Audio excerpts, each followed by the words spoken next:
South Asian Football Federation SAFTA chahi ahum lebdana most valuable player gi mana fangbada natana highest goal scorer gi mana su fangba ngamkraba MD Arvas Indian Super League da sanaduna India gi senior team da yawning bagi apamba leihore MD Arvas kumjali singani nipan gi September 18 da yaripok singa hairong da poki MD Arvas singamayum Amjad Khan amade Singamayum Samila gi macha ahum gi manungda ahanni mahaki apokpa football gi sanaroi ama oina hauraki adubo hojik lomi ama oiduna imung puri MD Arvas South Asian Football Federation SAF na sinduna ing kumjali singani kolhumdoi da Bhutan da sanaki ba SAF Under 16 Championship da most valuable player amade highest goal scorer gi award fangki kumjali singani kunmari da su Bhutan da sanaki ba SAF Under 17 Championship da most valuable player gi award fangbangam ki loinena handak Arunachal Pradesh da sanaki ba SAF Under 19 Championship da so most valuable player gi award fangki Reliance Foundation Sinduna Chay Asida Pangtu Kiba Development League Tasho Golden Ball Amade Semi-Final Match Tasho Man of the Match Ke Award Sing Fanglake Mark Hauze Yari Pokta Laiba Azad Higher Secondary School da Class 12 Tamliba Mahairoya Mane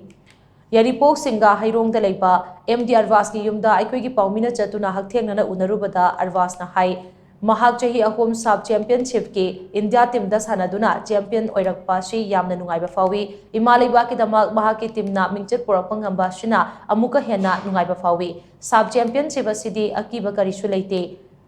footballer ama oina World Cup da India gi mafam ama kanba haibasi mahaki pandamne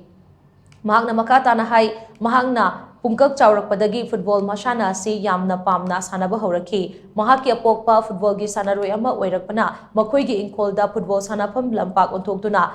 mahakpu apokpana football gi technique kaya tambiba hauraki ahan boina kumjali singani tarani panda yaripok bisnuna hadaleiba Malam Football Academy da Oza Malem gi makhada training tawba hauraki kumjali singani tara mapandagi housing fawba Classic Football Academy da Oza Renidi gi makhada training tawri mahakna Ponazariba si apokpa apokpina aduki matek saugatpibaga loinana thona hapi mahakna sanabagi lamda ngasigi phibam asida yaurakpasi mahaki apokpa apokpi Mane Mandol Singh Oza Singh Laikai amadi club ki achoba matengna phangba ngambane lairaba imungda poklabasu apokpa apokpina mahaki damak awatpa mata leitanaba yamna wana hotnabi amadi mahaki mane singna mahaki sanabada angamba mateng kaya pangbiraki mahak makatana sanaduna ireiba iramdamgi mingchet purakpa ngamjage miyamna su support tawbiyu haina miyamgi pukning chingsilakli mayamna igonda support fajana tawbi sanadri kan mamangdejo haidi mayamna igonda message tharakpa mayam yawe ado moina fajana sano kollo dum haire duga silawra matungdejo moina dum igonda thagatpa wa pangtoy haidi moigi support na joi siyo ngamjabane si phang ngamjabane do moidejo Thagatpa pangduki aibudi haurakpa tangairi haidi sidi hauba tangairi sanaba haurakpa tangairi aigi haidi pandamni phana wale gi sanagadabadi aduga aina kaisu khangjabadi nate mayam da hainingbadi mayam ahanbada practice tawba honaba mathau tai haidi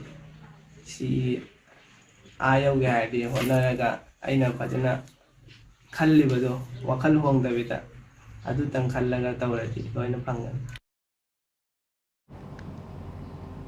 MD Arvas ke apokpa Singamayum Amjad Khan phongdorakpada Arvas piklingai dagi hona football masana si yamna pamjarakhi Machana masana si pamjabadu ubada mapa ama oina macha ki apamba si maning thungalage khanduna awana kaya khangtuna ngasi fauba honaduna lakpani Mahak masha football masana sigi lamda khung thangjinba ngamkidrabasu machadi afauba footballer ama ohengi haiba wakhalonda ngasi fauba ninganaba leitana honarakli makhatana chokthaba leitana honakhigani masida miyamna su saugatpiu haina mahakna makhatana phongdokhi